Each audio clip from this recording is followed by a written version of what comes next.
I don't know the tendencies. I wish I could tell you I knew exactly what the Sixers and Celtics were saying in their huddle. I'd be surprised if that's what they wanted. Obviously, when you issue the edict that you're going to switch all screens in a scramble situation like that, you have to be comfortable with anybody on the court ending up on Embiid. I understand what you're saying, but I can't believe that's what they thought was going to happen. That's what they did. But that's immaterial. Let's move on from that. But the problem was, hey, you know what? If Embiid scores, hey, it's a tie game. You can live with that. So anyway, you can't live with is a 3. So while Brown, hey, it makes sense. Man, Embiid's got a mismatch, got to come down to help. It's a wide open 3. I don't know much about basketball X's and O's, but I do know that when you are up 2 points and you have a 3-pointer guy standing in the corner, you do not leave him. Well, let's go back to Game 4 of Grizzlies-Lakers that MacMahon was at. When LeBron James drove down the lane, you had Dillon Brooks and Desmond Bane on the strong side corner. What did they do? They stayed on their guys because they didn't want to give up a 3. That was actually, they didn't follow the game plan. Well, I mean, but that's what held them there, though, it was a 2-point game, and they said, do we come or not? Right? They hesitated because of that. I'm just saying. Well, anyway, that's the push and pull. Jaylen Brown, who has been the Celtics' best player in this series, and has been terrific at both ends. And one of the significant factors early in the game that I thought, Jaylen Brown got a very cheap, questionable foul about 80 seconds into this game. It was basically the first whistle of the game. It happened right in front of us on the court. I don't know if I would call it a Tobias Harris flop, but Tobias basically fell down. He just tripped, and they called a foul because he kind of sort of bumped into Jaylen Brown. Was it Ishbia-esque? No, it was just an accident. It was an accidental stroke of luck for Tobias. He just tripped, and they called a foul. And so then when Jaylen Brown got called for a legitimate foul a minute or two later, all of a sudden he had 2 fouls. They didn't want him to come out of the game so early in the game, so they took him off of James Harden. They're one of the big reasons why James Harden is ineffective in games 2 and 3. Was not the only reason, but one of the big reasons was Jaylen was up in him, and he was bigger and stronger than most players who defend him during the year. And that's not me talking. That is what Doc Rivers said before this game, is that he was having trouble with that.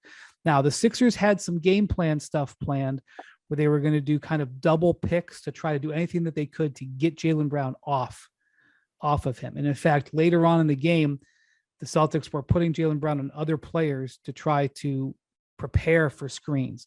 But forget about all that. Jaylen Brown was playing awesome, okay? And in that last second up to, he left Harden in the corner. Yeah. And he actually came over and made a very, very good, aggressive, late, very textbook double team on Embiid with Tatum to basically block his shot, block his path to getting a good, clean look. The problem was, as soon as Embiid saw that Jaylen Brown helped, I don't even know if he even saw exactly where Harden was. He flipped that pass over there. Harden catch and shoot. I know a catch and shoot is not his game, but he was hot in this game. And bam, stat again from Stats Williams, coming into this postseason. I don't know it was coming to this postseason or coming to this series. He was 1 of 10. Harden was 1 of 10 in his playoff career in 3-point attempts in the last 30 seconds to go ahead. He's 2 for 2 in this series. Wow. The 2 wins. That's a hell of a stat. And so that sort of, underlines what sort of series this has gone and how Harden is done. He has 2 40-point games, and they're 2-0 in those games. Well, and really, it's oversimplifying, but Harden has been awesome twice. They've won those games, and awful twice. They've lost those games. That's true. And Jaylen, by the way, after the game immediately stepped up and took accountability and said, I screwed up.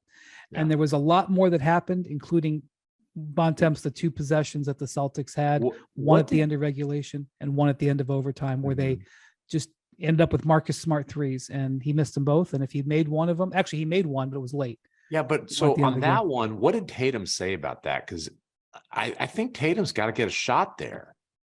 Especially he started slow, but he was, he got rolling in that game. I don't know what he missed, his first 7, 8, 9 shots, but he ends up 9 of 20. So he'd gotten rolling. He's got to get a shot up. He missed his first 8 shots. Bontemps and I talked about this at length on the drive up I watched the replay a bunch of times on the last play of the game where he gets the ball to Marcus Smart, but Smart doesn't get it off in time. They started the possession with 18 seconds and 2 timeouts, and they elected not to call timeout. And what Tatum said was, look, last year, one of our plays of the year was, remember that first playoff game against Brooklyn last year, where they just ran through a bunch of different options in their offense, and it led to a Tatum dunk, right at the buzzer, it went in split before the buzzer. Tatum goes, we didn't call timeout then. Everybody thought it was great. He goes, this is what we do. And I watched that play over and over to see if he could have taken a shot. He drove in from the left wing, and Bede was kind of there. He wasn't really there. He said after the game, he wasn't actually. Here's what he said. I waited a second too late. When they came and doubled, when Embiid came over, I tried to kick it out, but I probably should have went and probably dribbled it to her. When Embiid came over? Yeah, he tried to kick it out. He should have just stopped and taken a 10-footer over Tyrese Maxey. Well, he did not do that. He is 6'10", and he was being guarded by a 6'2". Just like he didn't shoot over Tyrese Maxey with 30 seconds to go in game 1 when Malcolm Brogdon threw the pick 6 to Maxey in that situation. Yes, it was similar to that play in game 1 where it was a little bit of a hot potato situation. But look, before Harden hit the 3 that won the game, Tatum hit a 3 to give them the lead with 38 seconds left. That's fine. They waited way too long, and he should have taken a shot and didn't, and then, so they didn't get a shot. This isn't really up for debate. Missoula is under Joe Missoula, who has been kind of defiant about adjustments. He is really the timeout thing has been a thing in Boston all year because he's a first-time head coach, and all year long there's been all this running commentary on Joe Missoula not calling timeouts. More frankly, I thought most of it is stupid. I don't really think it's really that relevant most of the time. And I thought in these situations, I typically like at the end of the games when teams don't call timeout because defenses don't get a chance to set up. They don't get to sub guys out. You have guys like Tyrese Maxey on the court, for example, who aren't very good defenders, and you can't attack because they're smaller players. And, I thought that part of it was fine. The bigger issue I had, especially with the second one, was they just waited far too long. Philly had no timeouts. The Celtics had 2. You've got to come down and immediately attack with 18 seconds to go. This is what Jackson is saying in our group chat here. He's like, well, what if you're down 2? How do you wait to the end? And that's of course true. If you're down 2, you can't wait till the buzzer to shoot. You've got to give yourself an opportunity for an offensive rebound. I mean, that's basketball 101. Right. And that's on Tatum. Wendy, how sick are you of Bontemps at this point? Bontemps, here's the thing about Bontemps that's remarkable. So the last 2 nights, we've been ahead of your game. So our game is taking place and then your game's taking place. And Bontemps, he's in the press room and he's watching the game. He's on his computer watching the Suns game. And he's reacting as if we're all watching it. He'll be like, oh, ooh, why did he do that? But, we're not all watching it. So it is that is interesting that he plays that way. But he was nice enough to drive me up to New York City tonight. So I was able to get up here. Did you put in AirPods for that? Well, we were having debates. We had the Suns game on the car. This car audio. Yes, I had to.